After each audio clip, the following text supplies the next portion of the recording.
In the fall of 1991, a stunned and confused nation watched a law professor charge a Supreme Court nominee with blatant sexual harassment on primetime television. Stunned because never before had there been this kind of media attention to sexual harassment.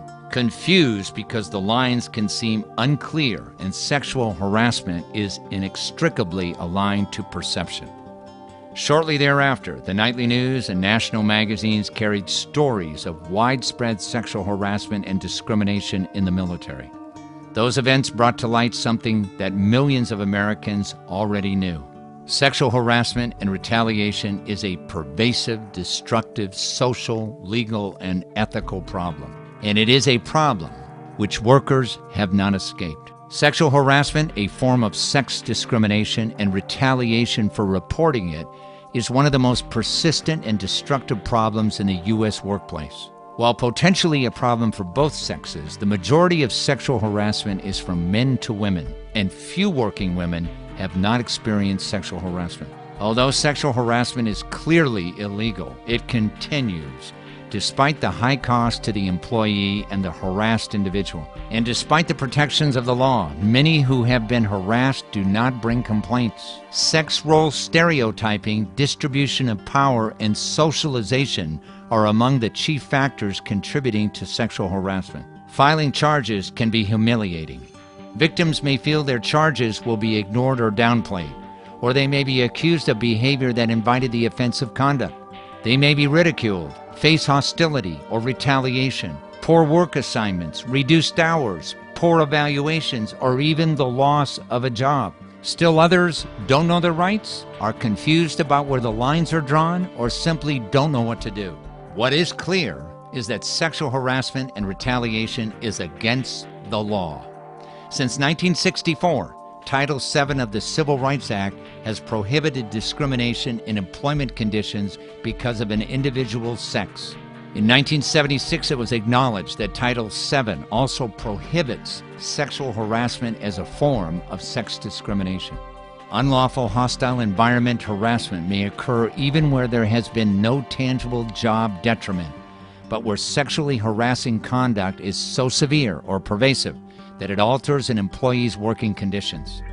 Today, the Insider Exclusive goes behind the headlines in Justice in America, Amy Petcovic's story, to examine how Vicki Kuftic Horne of the Vicki Kuftic Horne law firm successfully sued and resolved a sexual harassment, discrimination, retaliation, defamation, and wrongful termination case for Amy Petcovic against her former employer and related defendants. Here's Amy to share her nightmare experience. When I was at my former employer and I was being sexually harassed and pursued by one of the old janitors that worked there who has since been terminated, it was very fearful. I went to work every day not knowing what was going to happen. I mean, I started out, he would put little trinkets and gifts on my desk, and I'm like, this isn't appropriate. I don't like it. I don't want him to do this. And then it just got worse. And, I begged them to do something about it. I begged the HR, I begged the direct employer, I begged my management, I begged the supervisors. Everyone in the facility knew that I didn't like the way this was going. And it got to the point where, I'm going simply to mail out a FedEx, and he's in the area and he's telling me how he's gonna rip my clothes off and how he's gonna rape me, and then he's demonstrating it against the wall. Some people brush it off, but for me, it's something that it's happened in my lifehood. It's a part of who I am. But no one's going to threaten to do that to me, especially at work. When the incident happened, I go to work and there's all this sticky stuff all over my desk. I'm assuming someone played a prank on me. I don't know what's going on. The building was vandalized. I go into a meeting, and the next thing that happens is the police pull me out of this meeting. And they say to me, Ms. Petcovic, Monterey Woodson, he was mad, he got fired, and he wanted to get back at you is what he told his cellmate, and so he urinated and ejaculated on your desk. And in that moment, I was like, I can't be here. I feel threatened. I don't know if he knows where I live. Certainly he could look up my license plate. It's been in the parking lot all the time. But unbeknownst to me, people thought that he was my boyfriend. People thought we had a relationship. And it was just so unsettling as an individual to just have somebody do that and for people to think that it's no big deal. And so I refused to go to work. I didn't feel safe. And eventually it came down to the point where, I worked from home, and there was 2 parties involved in this conversation on the phone. And they said, well, if you can't come into work, then you're fired. I'm fired because somebody harassed me? You need to find somebody that's on your side, because these proceedings are difficult. And a lot of people that have been in your life may not stand by your side. But your attorney, if you have the right attorney as I did with Vicki Horne, you're going to be successful and you're going to be supported. This is the Insider Exclusive, live from Pittsburgh, Pennsylvania.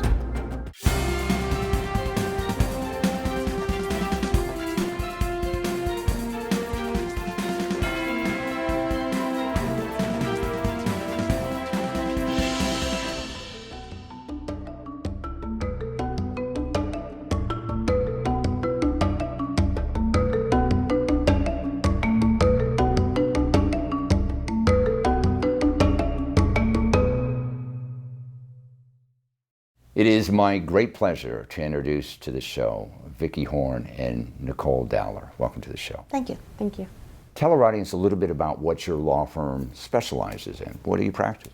We have a boutique practice that I evolved, I guess, 25 years ago when I went into my own practice, and that is the representation of professionals in their employment relationships generally, and that is not only starting their employment relationship, but also severing their employment relationship, and if they're terminated from their employment relationship. I negotiate severances, I file lawsuits in both state and federal court. And then a second component of my practice is that I represent individual investors in financial claims against brokerage firms and broker-dealers, brokers, brokerage firms, and broker-dealers. And I usually bring those claims, it can be in state or federal court, and also also with FINRA, the Financial Industry Regulatory Authority, and that's a securities industry system.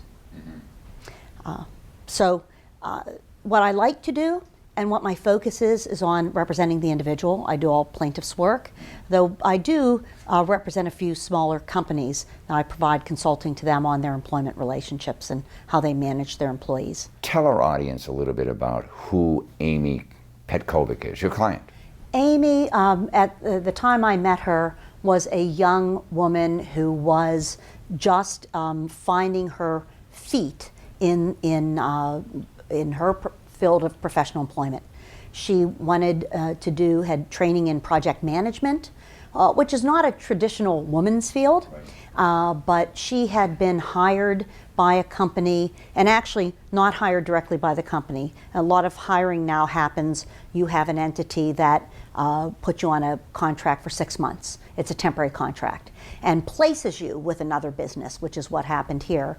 And after 6 months, your contract could be renewed. You could be hired by the primary company, or you could be looking for other work. Right, and this whole case is, one part of the case is an employment case. Yes. And oftentimes in employment cases, because you are hired by one firm and you're contracted to another firm, some of these firms say, well, it's not our fault, we're not responsible, whatever. Absolutely. So tell us, Amy was hired by this placement firm, I think it was Randstad, correct? And she was hired as a site acquisition specialist at another company, Black and Veatch? Yes, she was placed there. Yes. What happened after she went to work there? Well, after she went to work, she's doing her job, trying to do the best job she can, but you're in a building who is owned by yet a third party, and the building was, they had janitorial services. Which is another company. Another company. Yes. And she, during the course of the day, the janitors come in, they change out your paper baskets, do whatever. And she would be friendly with various of the employees, talk to them, but one in particular started leaving her gifts, started leaving her messages, started soliciting her. Okay. And she let him know that she was not interested. But one day you have to go to FedEx and deliver mail. And she was taking something down to a post box, and the janitor was there with somebody else and with a couple other workers, and he threatened her. He said, I'd like to, told her how he was going to rip her shirt off of her and rape her, and then proceeded to kind of show her what actions he was going to take to rape her. And Amy became very fearful. She got back up to her office and she reported it. She reported it not only to her supervisors there, her immediate supervisors, but she called the company through whom she was employed, or preliminarily employed, and let them know, and asked them to take action. Right. Nicole, she was afraid for her life, wasn't she? Her safety. Absolutely. Yeah, and she let everybody know. And what happened as a result of that? Amy did everything she was supposed to do in reporting it. Yes.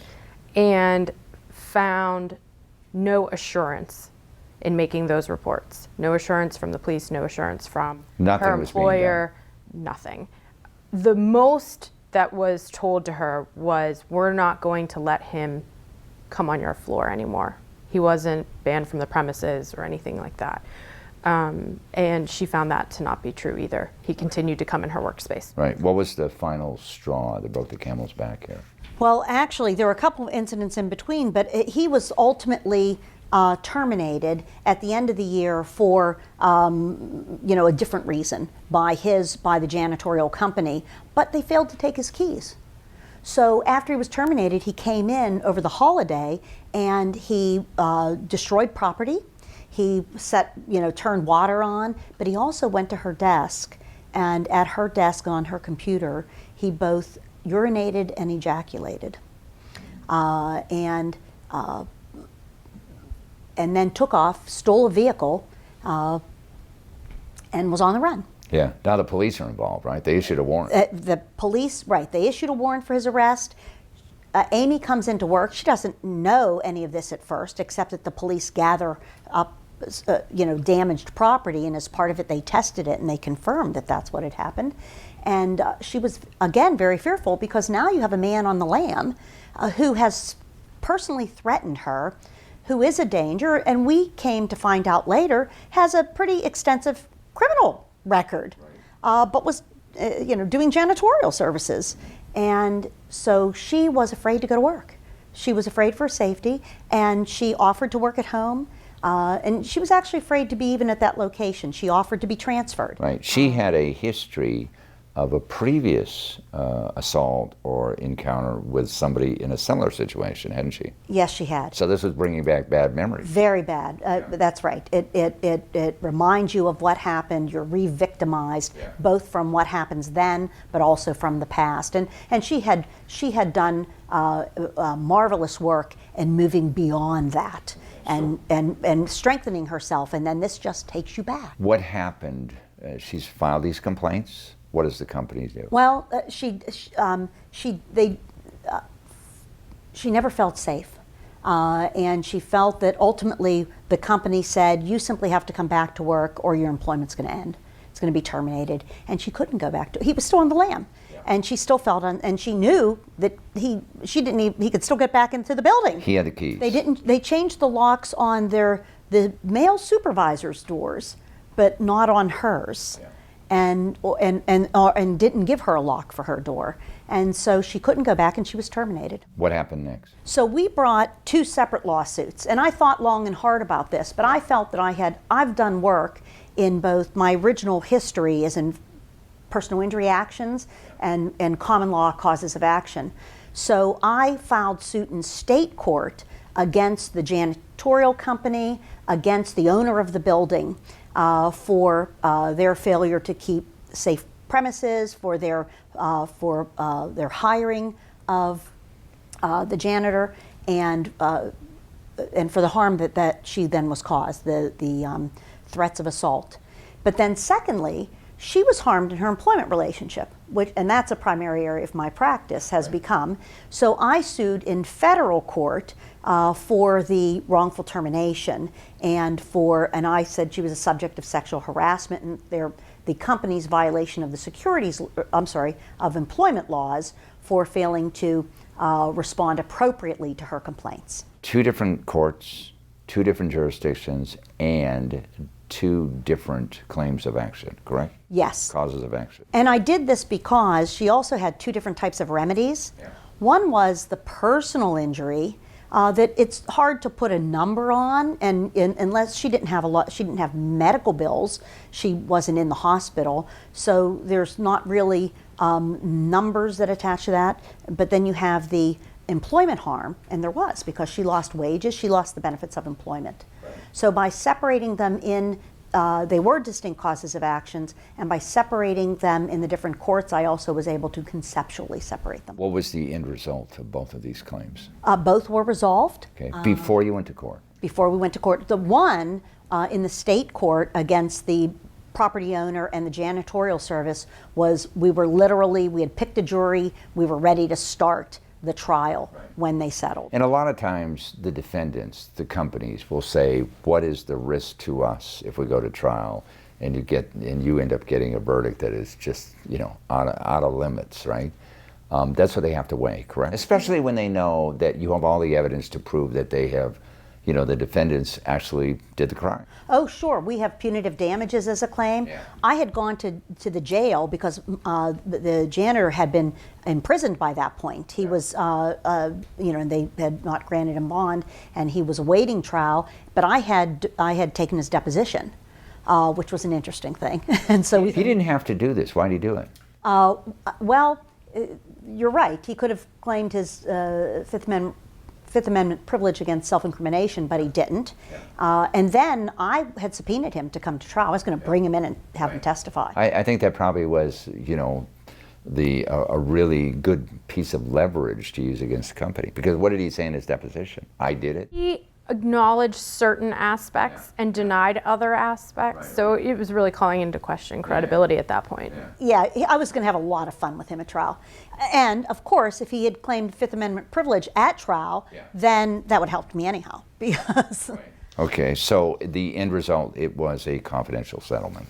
Yes. Both accounts, correct? Yes. The one in federal court then came subsequently, and it was resolved by agreement between the parties, really as discovery was starting, because they also had the whole history of what had happened in the state court. It is the responsibility of an employer to do somewhat of a background check, right? To make sure that you're not bringing on the premises somebody who could be dangerous to the rest of the employees. That absolutely is a responsibility, and what we learned in the course of the litigation was that they had known about his extensive criminal history and actually were quite involved from a witness perspective in offering testimony on his behalf for some pending claims that he was facing at the time he made the rape threat. I should clarify here that there the employer would have been the employer of the janitor. Yes. That's different from the employer of Amy Petcovic. So that distinction, I don't think that the employer of Amy Petcovic necessarily had that responsibility, but they had a responsibility to her in the employment relationship. Right. When women, or anybody, men and women, are sexually harassed on the job, what should they do? One, they should report it. Report it by a phone call? Or document. And document. That was my second point. And document it. And oftentimes you can go and meet with your supervisor, but that's a one-on-one. People hear things differently, at least when it comes to testifying at trial. So you want to, I always tell people, everyone emails now, you follow up by email, and you always... Is that the way they should document it, by email? You can do it that way. You can do it by letter. So you have to have a copy of this. Well, and then I say, you send a copy to your home, to your personal email. Right. You always, because if an employer is going to get rid of you, they're not letting you back at their desk if they're getting legal advice. So anytime you do anything like that, you send a copy home, or if you've retained me, you send me a copy. Okay, so what if you've notified your employer that somebody's sexually harassing you, right? And the employer's not doing anything? Then what? then you can do a few things. Some people, like in Amy's, well, hers was actually a discharge. Sometimes there's a constructive discharge where a person can't remain there any longer because there are conditions, they have become intolerable. The circumstances have become intolerable. You can file a complaint with the EEOC, which you must, in any claim of discrimination, you must first file an administrative complaint with the EEOC or with a state agency that is set up to combat discrimination. You have to wait for them to get back to you before you can file a lawsuit. Yes, so you file a claim with the EEOC, it must stay with them for 180 days. And then you can file a lawsuit. Then you can file a lawsuit. Do they usually get back to you in 180 days? Depends on the case. Okay. But the great majority of them. Majority no, and so you have to sort of proactively seek permission to leave, and that's where it helps to have an attorney, I think. Where the EEOC gets back to you and says you have no claim, then what? If they say that all that is, they might say that we don't have enough evidence to make a decision, we've investigated, which is always questionable, what kind of investigation. And when you filed claims with your company, we've made copies, that you're being sexually harassed at work, nothing's being done about it. What should you do then? Because you don't want to lose your job. It really is. The burden's on the employer to take appropriate action. And sometimes they don't. And then you can get legal counsel, which is probably the thing to do first. And the legal counsel is going to do what? Send a letter to the employer? Well, it depends upon the circumstances. They might advise you to go directly to the EEOC or appropriate state agency to file a claim of discrimination. But it's hard to do that and remain employed. People do it, but it creates its own pressures, both between the company and the employee. As an attorney, I would assess the situation, and I will often consult with my clients for long periods of time to assist them through that process, either in communicating with the employer or in maybe looking for other employment, because it's easier to find a job when you have a job. So in Amy's case, for example, she had filed these claims. Nothing was being done, and eventually they said, she's a problem. We're going to fire her, basically terminate her for whatever kind of reason, and that's what happened. And that's when she came to you. Correct. We have your client, Amy Petcovic. Let's bring her on right now. It is my great pleasure to introduce Amy Petcovic to the show. Welcome to the show, Amy. Thank you. Take us back to when you were working for this company and you first were accosted by this person that later threatened you. What was it? What was that feeling? It was very disconcerting, I would say. To have a sexual predator, in essence, be in your environment that you repetitively have complained about. And how did you complain? Did you pick up a phone and complain? Did you send an email? Did you file a complaint? What did you do? Every aspect. And you kept copies of everything? Yes. That was good for you. Yes. And then the companies didn't do anything about him, basically, did they? No, they said that it really wasn't their responsibility because he wasn't a direct employee of them. They could only go through the proper channels to try to get him suspended or take action against him. And nothing ever really got done. Did you file a complaint? He was employed by a janitorial service. Did you file a complaint with the janitorial service, or did you file a complaint with the contractor you were working for at the time, as well as the company you were contracted from? I filed a complaint with the company that I was working for and the company I was contracted with and with the building management. Okay, so the building management would have covered the janitor, right? Yes. Okay. What advice do you have to give to people on national TV about what they should do when they're in similar circumstances as you? I think to any woman in particular, I work in the construction industry, which is predominantly male-dominated, so there's already this negative stereotype of women in our industry. Yeah. So you're always up against that every day. But when it's to the point that your own safety is up on the table and it's a stake, you don't want to be in that situation. You have to complain. You have to do something about it because your safety is more important than your career, which, I mean, I compromised my career by complaining to the point where after everything was done, I had to move. I couldn't even work in the city because no man wanted to work with me because it's not that I'm a whistleblower. I will take action if you... Well, why not? Yeah, absolutely. You moved out of state. I did. What do you think about the legal system now that you've gone through this horrible experience? I think the legal system is fine. I think from an employer aspect that if you're supposed to be doing, proactive background checks on your employees, that's something that you need to be held accountable for. Yeah, you run your own firm now, don't you? I do. Yeah, so you do employee background checks, don't you? Yes, I do. What do you think about the job that Vicki did for you? Vicki was amazing. I mean, she was my biggest cheerleader. She was so supportive. I mean, there were people that were in my life for forever that told me that I was letting this individual win, that I was letting him get the best of me, that I just needed to, acquiesce and move forward. And why would I let it ruin my career? I've worked so hard to get where I was. And I'm like, it's about respect. It's about dignity. It's about knowing who you are as an individual. And it's about somebody can't threaten to sexually assault you and demonstrate how they're going to do it and then urinate and ejaculate on your desk.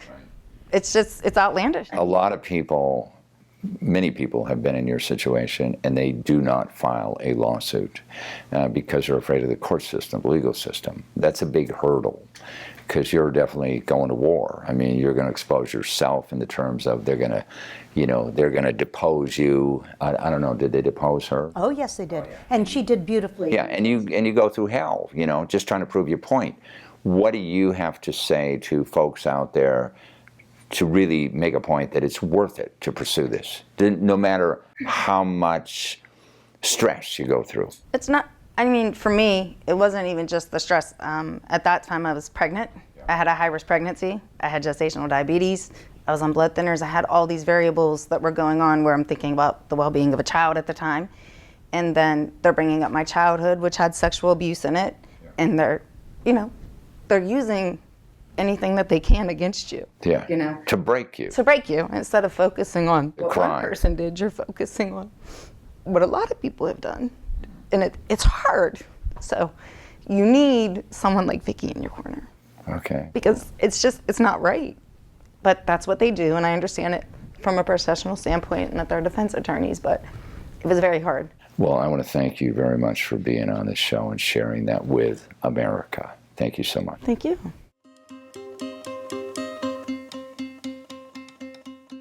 One final question. Got a lot of people contact you, and they have problems. Nobody ever calls a lawyer because they just want to say hi. They have an issue.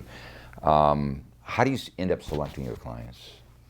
Let me ask you this, is there a gut reaction? You have them come in, you talk to them, is there a gut reaction? You got to say to yourself, do I believe this person? Do I believe in this person? And then look at it from a business angle also, is this a good case for my law firm to take? Absolutely. But I also look at it from, employees, what employees think their rights are, and what those rights are can be two different things. Yes. So sometimes employees have unreasonable expectations. So I have to filter for that. And sometimes I'll lecture them about what they can anticipate or what they should expect. And then I look at, sometimes I have some awareness of the company. Do I know if this is a quality company that generally, it's treating its employees across the line. You can have exceptions to every rule. But then I also look at the nature of the harm and what I'm told about the interplay of the personalities. Yeah. So it's really an evaluative process. And you consider from a business perspective, what are the damages? If somebody says, they did this to me, but I now have another job and I'm making more money, well, good.